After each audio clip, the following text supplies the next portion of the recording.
Salam saudara-saudaraku dan teman-temanku sekalian. Saya Evangelis Eti Sinurat. Pada pagi hari ini saya akan share mengenai 3 hari 3 malam Yunus di perut ikan. 3 hari 3 malam juga Yesus Kristus di perut bumi. Haleluya. Siapakah Yunus? Yunus adalah seorang nabi dari kerajaan Israel. Israel ini pernah ditaklukkan oleh kerajaan Asyur di bawah pimpinan Raja Sargon II kurang lebih tahun 727. Bangsa Israel ini dibawa ke wilayah bangsa-bangsa lain taklukan kerajaan Asyur ini ya.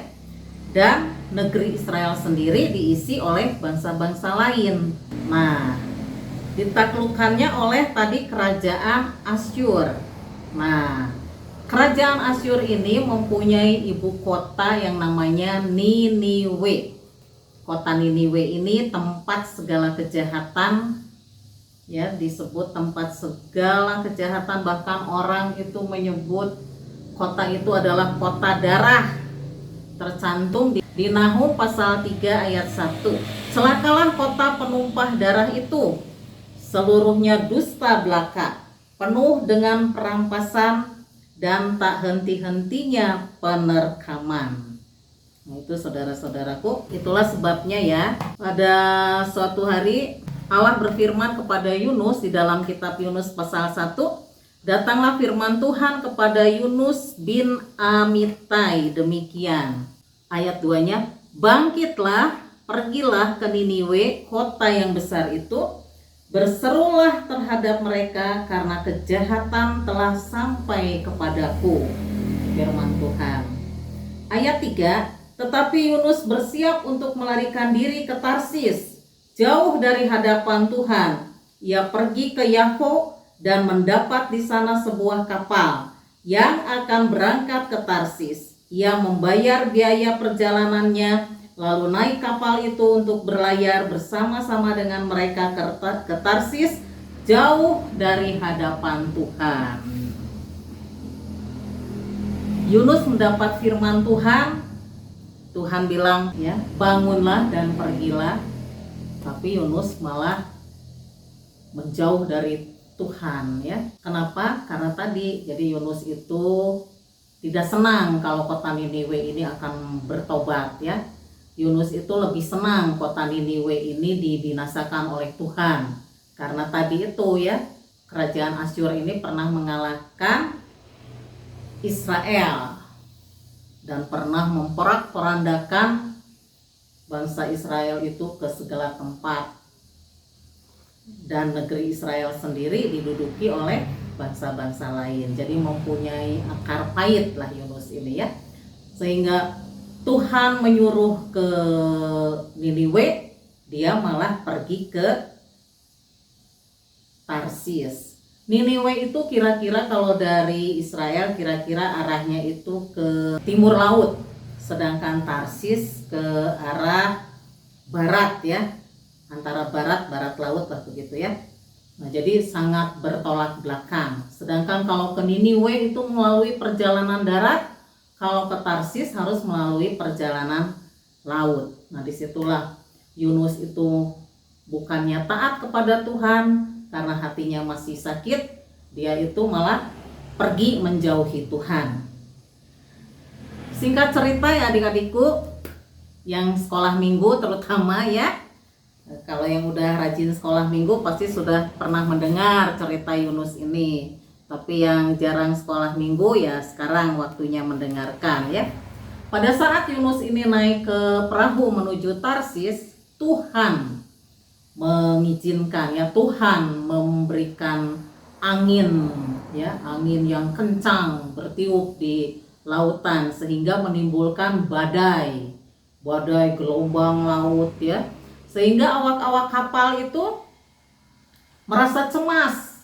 Kenapa kapal kita nanti akan karam? Lalu mereka mau membuang muatan-muatan yang ada di dalam kapal supaya kapal mereka itu ringan. Tetapi tetap badai itu masih mengamuk ya. Badainya tidak henti-henti sehingga mereka tuh membuang undi. Kira-kira siapa ya katanya yang berdosa di kapal ini? Sementara Yunus diam-diam dia pergi ke bawah kapal yang paling dasar, lantai dasar. Lalu Yunus malah tidur di sana dengan tenang ya. Yunus merasa dia udah jauh dari Tuhan. Pas dibuang undi, ternyata yang keluar Yunus.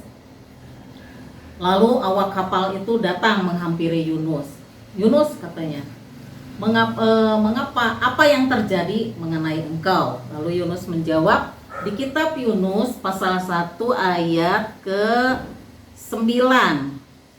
Sahutnya kepada mereka, aku seorang Ibrani. Aku takut akan Tuhan Allah yang empunya langit, yang telah menjadikan lautan dan darat. Lalu orang-orang itu menjadi sangat takut, lalu berkata kepadanya, apa yang telah kau perbuat? Sebab orang-orang itu mengetahui bahwa ia melarikan diri jauh dari hadapan Tuhan. Hal itu telah diberitahukan kepada mereka. Nah, lalu Yunus menceritakan, jadi apa yang harus kami perbuat kalau begitu? Katanya ya, singkat ceritanya. Lalu Yunus mengatakan, buanglah aku ke laut.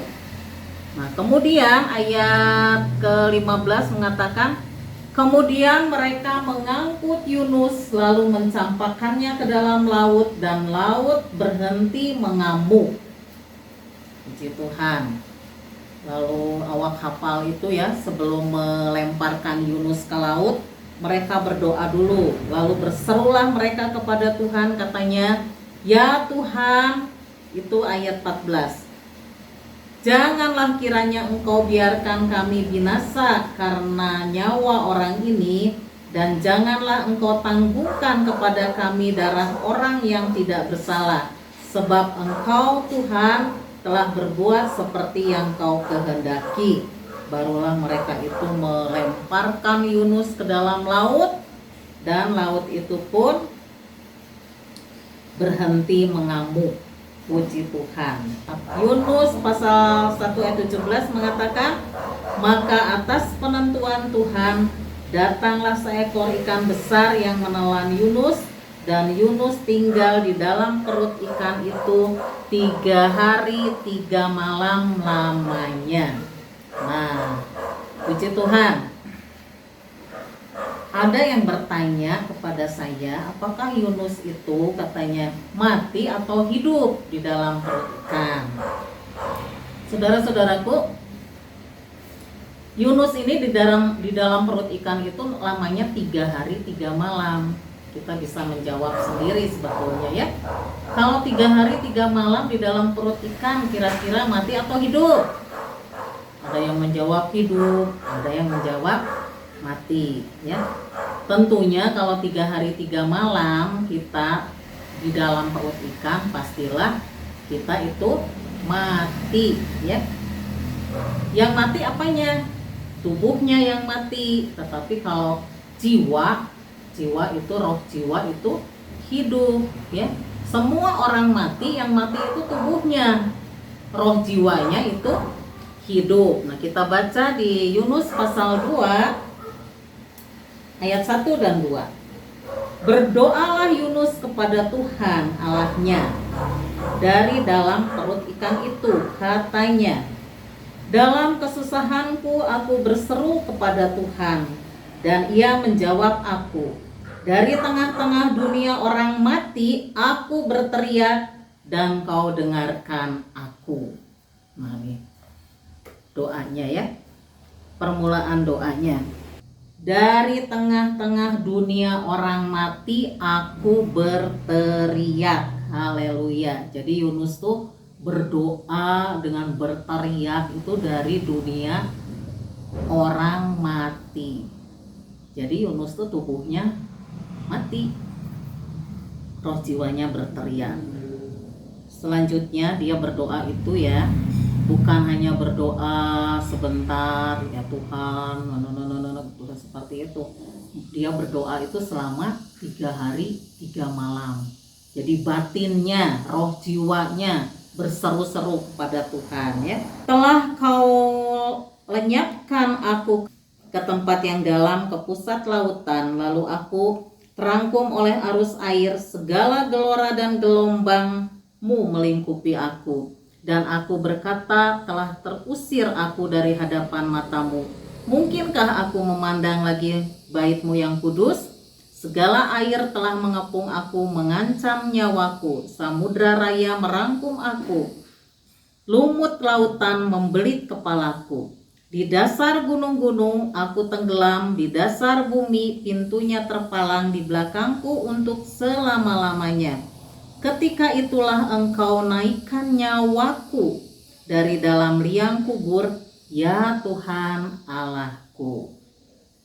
Tuh doa Yunus ya, sebagian daripada doa Yunus. Lalu saya lanjutkan ayat 7-nya.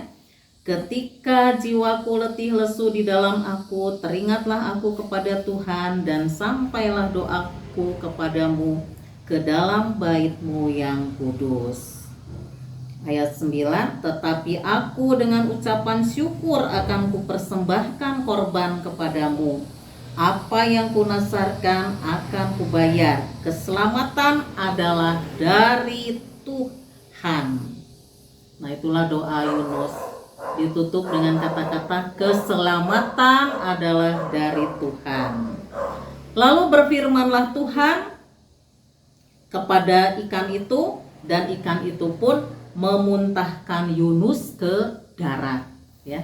Setelah 3 hari 3 malam Yunus berdoa, batinnya yang berdoa ya, roh jiwanya yang berdoa kepada Tuhan dengan sungguh-sungguh. Dia berteriak ya dari alam kubur, berarti kan mati ya. Yunus itu benar-benar mati. Setelah Allah mendengar doa Yunus, lalu Allah memerintahkan ikan itu memuntahkan dia ke darat. Lalu berfirmanlah Tuhan, pasal 3 ayat 1 sampai 2, datanglah firman Tuhan kepada Yunus untuk kedua kalinya demikian. Bangunlah, pergilah ke Niniwe, kota yang besar itu, dan sampaikanlah kepadanya seruan yang kufirmankan. Ayat 3, bersiaplah Yunus, lalu pergi ke Niniwe sesuai dengan firman Allah. Niniwe adalah sebuah kota yang mengagumkan besarnya, 3 hari perjalanan luasnya. Mulailah Yunus masuk ke dalam kota itu sehari perjalanan jauhnya, lalu berseru, 40 hari lagi maka Niniwe akan ditunggang balikan. Yunus pergi ke Niniwe mentaati firman Tuhan, karena dia udah mengalami ya kematian 3 hari 3 malam, lalu dia mengalami kebangkitan keluar dari perut ikan. Nah, pastilah waktu dia dimuntahkan ke darat ada orang-orang yang melihat dia ya, dia itu keluar dari ikan. Jadi mungkin orang-orang itu menganggap dia itu sebagai dewa. Lalu Yunus tidak banyak kata, karena sebenarnya Yunus tidak setuju Niniwe diselamatkan Tuhan ya. Dia lebih setuju Niniwe itu dimusnahkan, karena Niniwe itu pernah mengalahkan dia dulu ya waktu zaman perang. Yunus hanya mengatakan 40 hari lagi kota ini akan ditunggang balikan.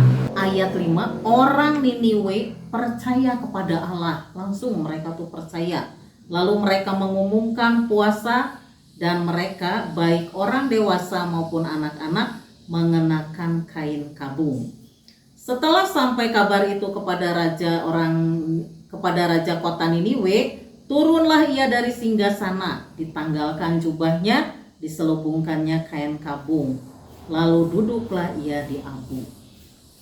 Nah, di Yunus pasal 1 ayat 7 mengatakan, lalu atas perintah raja dan para pembesarnya, orang memaklumkan dan mengatakan di Niniwe demikian, manusia dan ternak, lembu sapi dan kambing domba tidak boleh makan apa-apa, tidak boleh makan rumput dan tidak boleh minum air. Jadi raja sendiri, saudara-saudaraku ya teman-teman, raja sendiri yang mengumumkan. Semua dari raja, para rakyat seluruhnya, juga binatang-binatang, semua berpuasa, merendahkan diri di hadapan Tuhan untuk memohon pengampunan ya. Mereka itu benar-benar percaya kepada Allah karena melihat Yunus. Jadi mereka melihat Yunus itu ke darat itu keluar dari ikan. Nah ini, jadi mereka langsung percaya, tidak ada yang tidak percaya. Selanjutnya dikatakan ayat ke-10, Yunus 3 ayat 10, ketika Allah melihat perbuatan mereka itu, yakni bagaimana mereka berbalik dari tingkah lakunya yang jahat, maka menyesallah Allah karena malapetaka yang telah dirancangkannya terhadap mereka, dan ia pun tidak jadi melakukannya. Oh Tuhan, terima kasih ya. Tuhan itu lebih menyukai pertobatan daripada penghukuman ya. Allah itu Allah Maha Pengasih dan Penyayang. Setiap manusia yang mau bertobat, berapapun kejahatannya ya, mau bertobat, Tuhan itu yang Maha Pengasih dan Penyayang, pengampun ini mengampuni manusia ya. Saudara-saudaraku, apakah Yunus ini senang mendengar Niniwe diselamatkan? Tentu dia tidak senang ya. Dia kesal, dia pergi meninggalkan Niniwe ke arah timur. Lalu di sana dia mendirikan pondok.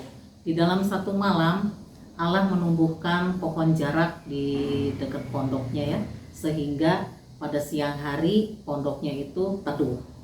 Lalu pada malam berikutnya Allah membuat banyak ulat-ulat yang menggigiti pohon itu sehingga pohon itu mati dalam satu malam. Lalu Yunus marah, kenapa katanya ya, Tuhan itu begitu kejam katanya, pohon ara ini dimatikan, jadi saya merasa kepanasan. Nah disitulah Allah menginsafkan hati Yunus, tercatat di Yunus pasal 4 ayat 11. Bagaimana tidak aku akan sayang kepada Niniwe, kota yang besar itu, yang berpenduduk lebih dari 120.000 orang, yang semuanya tak tahu membedakan tangan kanan dari tangan kiri dengan ternaknya yang banyak. Oh Tuhan, jadi Tuhan itu bilang ya kepada Yunus, sebelumnya di ayat 10-nya dulu, engkau sayang kepada pohon jarak itu, yang untuknya sedikit pun engkau tidak berjerih payah, dan yang tidak engkau tumbuhkan, yang tumbuh dalam satu malam dan binasa dalam satu malam ya. Baru Tuhan bilang, bagaimana tidak aku kan sayang, katanya gitu ya. Kota yang besar itu yang berpenduduk 120.000 orang. Pada zaman dulu kalau kota penduduknya 120.000 orang itu udah kota besar. Kalau sekarang tuh kota metropolitan lah begitu ya. Mereka semua dibilang, semua berarti dari raja, semuanya besar kecil, tua muda ya, kaya miskin, semuanya itu tidak dapat membedakan tangan kanan dari tangan kirinya. Artinya semua itu mereka nggak mengerti, mereka tuh tidak ada yang taat kepada Allah, satu pun tidak ada. Haleluya ya. Inilah kisah Yunus yang Tuhan pakai untuk memberitakan firman-Nya di Niniwe. Nah sekarang kita bandingkan dengan Matius pasal 12. Matius pasal 12 ayat 28 sampai 41. Ayat 38. Pada waktu itu berkatalah beberapa ahli Taurat dan orang-orang Farisi kepada Yesus, Guru, kami ingin melihat suatu tanda daripadamu. Tetapi jawabnya kepada mereka, angkatan yang jahat dan tidak setia ini menuntut suatu tanda. tetapi kepada mereka tidak akan diberikan tanda selain tanda Nabi Yunus. Sebab seperti Yunus tinggal di dalam perut ikan 3 hari 3 malam, demikian juga Anak Manusia akan tinggal di dalam rahim bumi 3 hari 3 malam. Pada waktu penghakiman, orang-orang Niniwe akan bangkit bersama angkatan ini dan menghukumnya juga. Sebab orang-orang Niniwe itu bertobat setelah mendengarkan pemberitaan Yunus. Dan sesungguhnya yang ada di sini lebih daripada Yunus. Puji Tuhan. Tuhan Yesus Kristus pernah mati juga 3 hari 3 malam, dikuburkan ya. Dia mengatakan bahwa dia itu lebih daripada Yunus. Yesus mati 3 hari 3 malam, lalu bangkit ya. Lalu lewat murid-muridnya diberitakanlah Injil.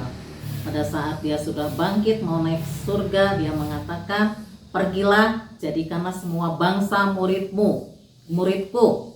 Baptislah mereka dan ajarlah mereka melakukan segala sesuatu yang telah kuperintahkan kepadamu." Itu perintah Tuhan. Nah, sekarang ada yang percaya, ada yang tidak percaya. Sedangkan di zaman Yunus, begitu firman Tuhan diberitakan, semuanya percaya kepada pemberitaan firman Yunus.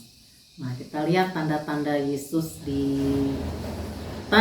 Tuhan Yesus di alam kubur ya, selama 3 hari 3 malam itu Yesus mengadakan pemberitaan Injil yang tertulis dari 1 Petrus pasal 3 ayat 18, 19 dan 20. 18.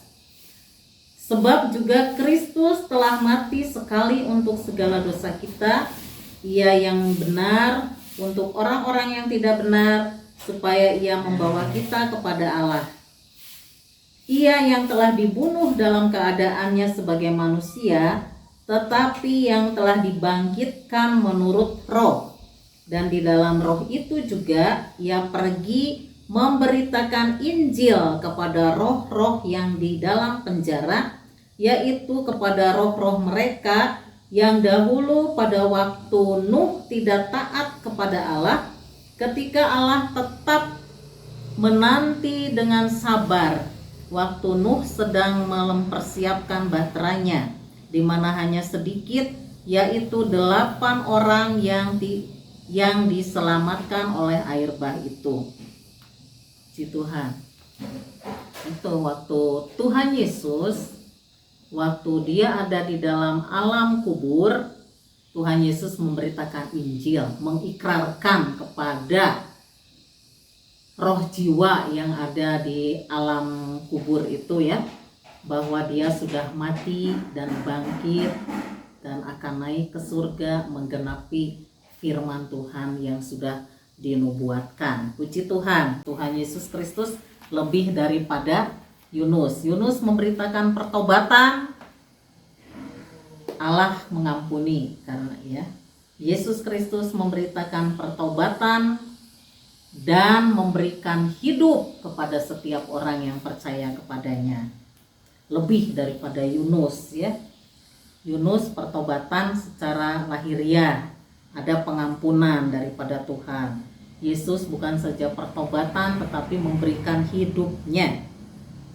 Yohanes 11 ayat 25 mengatakan, "Akulah kebangkitan dan hidup, barang siapa percaya kepadaku, ia akan hidup walaupun ia sudah mati." Jadi walaupun mati secara jasmani, tetapi hidup yang kekal itu diberikan untuk roh dan jiwa setiap orang yang percaya.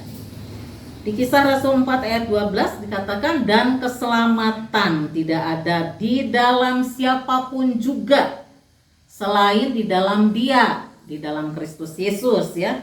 "Sebab di bawah kolong langit ini tidak ada nama lain yang diberikan kepada manusia yang olehnya kita dapat diselamatkan." Haleluya. Kenapa bisa demikian? Karena Yesus Kristus itu datang dari sorga turun ke bumi, naik lagi ke surga, dan akan datang kembali menjemput umatnya. Semua orang yang percaya kepadanya akan diselamatkan, diberi tempat di dalam kerajaan sorga. Itulah sebabnya dia mengatakan, akulah jalan dan kebenaran dan hidup. Tidak ada seorang pun yang datang kepada Bapa kalau tidak melalui aku. Itu Tuhan Yesus mengatakan ya di Yohanes 14 ayat 6. Masih banyak ya ayat-ayat firman Tuhan yang diberitakan oleh Tuhan Yesus.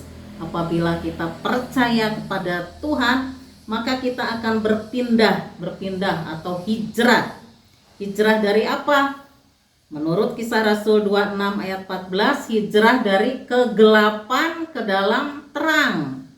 Hijrah dari kuasa iblis kepada Allah. Yohanes 5 ayat 24 mengatakan bahwa barang siapa yang percaya kepada Tuhan Yesus tidak turut dihukum. Dia sudah hijrah atau pindah dari maut ke dalam hidup yang kekal. Haleluya, puji Tuhan. Saudara-saudaraku, itulah berita firman Tuhan. Tuhan Yesus ini lebih daripada Yunus. Yunus saja memberitakan semua penduduk Niniwe, dari raja, seluruh rakyatnya, dan semua binatang juga bertobat. Nah, sekarang Yesus Kristus lebih daripada Yunus. Yesus Kristus pernah mati, bangkit, naik ke surga, turun lagi ke bumi, nanti untuk menghakimi seluruh manusia, ya, datang sebagai hakim. Lalu dia juga akan mendirikan kerajaannya yang kekal di dalam bumi baru dan langit yang baru. Nah, saudara-saudaraku, percayalah pada firman yang sudah dikatakan oleh Yesus Kristus Tuhan. Yohanes 3 ayat 16 mengatakan, karena begitu besar kasih Allah akan dunia ini, sehingga ia telah mengaruniakan anaknya yang tunggal, yaitu Yesus Kristus, supaya setiap orang yang percaya kepadanya tidak binasa, melainkan beroleh hidup yang kekal. Haleluya. Marilah kita pindah dari kegelapan ke dalam terang, dari kuasa iblis kepada Allah. Marilah kita pindah dari maut ke dalam hidup, ya. Tidak turut dihukum, melainkan beroleh hidup yang kekal. Haleluya. Saudara-saudaraku, teman-temanku, marilah kita sekarang mengundang, mempersilahkan Kristus Yesus hidup di dalam batin kita, menjadi Tuhan kita, menjadi Raja kita. Karena Yesus juga berfirman ya di Wahyu 3 ayat 20, aku berdiri di muka pintu dan mengetuk. Barang siapa yang membukakan pintu, maka aku akan masuk dan akan makan bersama-sama dengan dia, dia bersama-sama dengan aku. Jadi ada persekutuan antara Tuhan dengan manusia, ada keintiman antara Tuhan dengan manusia, ada kebersamaan, ya. Tuhan itu tidak jauh, ada di dalam batin kita. Sebanyak apapun dosa-dosa yang sudah kita lakukan, firman Tuhan sudah mengatakannya, sudah memberi contoh, ya. Di zaman Yunus, Niniwe yang jahat itu juga bisa bertobat. Di zaman kasih karunia sekarang ini, Tuhan Yesus Kristus selalu memberitakan firman-Nya lewat setiap anak-anaknya, bahwa setiap orang yang percaya kepadanya tidak binasa, melainkan beroleh hidup yang kekal. Oh Tuhan Yesus, marilah saudaraku, barang siapa yang rindu menerima hidup Kristus di dalam hidup kita, baiklah ikuti doa saya. Tuhan Yesus, terima kasih Engkau mati bagiku untuk menghapus segala dosaku, untuk mengampuni aku dari segala dosa, kesalahan, kenajisanku. Ini aku Tuhan, aku mau datang kepadamu. Oh Tuhan, aku mengundang Roh-Mu, tinggal di dalam batinku, menjadi Tuhanku, menjadi juru selamatku secara pribadi, menjadi rajaku dalam kehidupanku. Terima kasih Tuhan, inilah aku serahkan roh, jiwa, dan tubuhku ke dalam pemeliharaanmu. Di dalam nama Bapa, Yesus Kristus, dan Roh Kudus, Allah yang Esa. Haleluya. Amin. Puji Tuhan. Salam.